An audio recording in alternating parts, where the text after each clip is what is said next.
ás veces vamos demasiado rápido, non? Todo o mundo ten sensibilidade para cuidar os animales, protegelos, pero ás veces alguén decide escribir un texto máis ou menos ambicioso, porque ás veces a xente inspírase moito, e dice, no, vamos a cuidar a nuestros gatitos e a nuestros perros como si fueran nuestros abuelos, vale? E vamos a proteger, non sei que, pero chegas a un ayuntamiento pequeno, no que nos costa difícil garantizar o abastecemento, no que ainda temos moitas cousas pendientes en saneamento, no que temos ainda moitas actuacións que facer nos centros educativos, e de repente dixe, bueno, e agora, cada perro que aparezca, cada gato que non sei que, cada non sei que, hágase usted cargo. Oiga, usted sabe que non teño, que todo eso o temos que facer entre a Policía, a Protección Civil, os que xa tiñan moitas outras cousas, e que eu non teño capacidade económica para, nin infraestructura para resolver todo eso.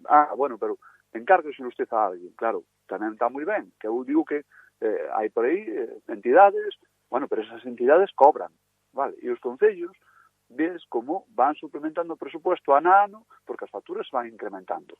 Entón, eu o que vexo estas cousas é con preocupación, porque en todas as cousas non sei con quen se consensuou nin a quen lle preguntaron.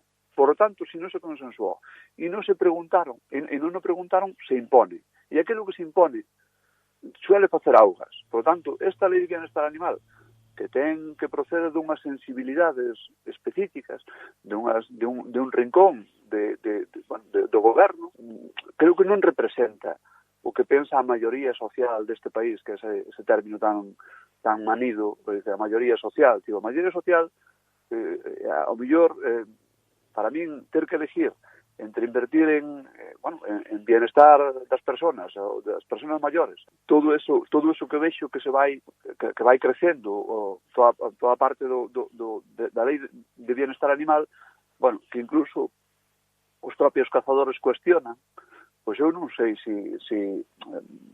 pero o que está claro é que hai un marco legal, un marco que ten unhas responsabilidades tremendas para que nas incumple, un marco, digamos, de sancionador que, claro, que che fai que atendas, non? Pero eu sou unha persona que me gusta moito os animales, pero ás veces hai que gestionar todo eso, non? E iso hai que leválo ao mundo do posible, non idealizar determinadas cousas que despois vemos que pues para un concello cando aparece un animal abandonado, dicir, hasta que se muera, pues tenemos que pagar todo o que lle pase e tal. Vale, perfecto, pero todo eso hai que quitarlo do outro lado. No noso caso, xa estamos en gastos por encima de 50.000 euros. A veces, claro, a xente ten que saber estas cousas tamén, que non é falta de medios, imposición, e aquí ninguén dice, oiga, vamos a facer un convenio e de todo isto que coste, el 50% lo pone el gobierno. Bueno, xa está. Pero aquí ninguén pone un euro.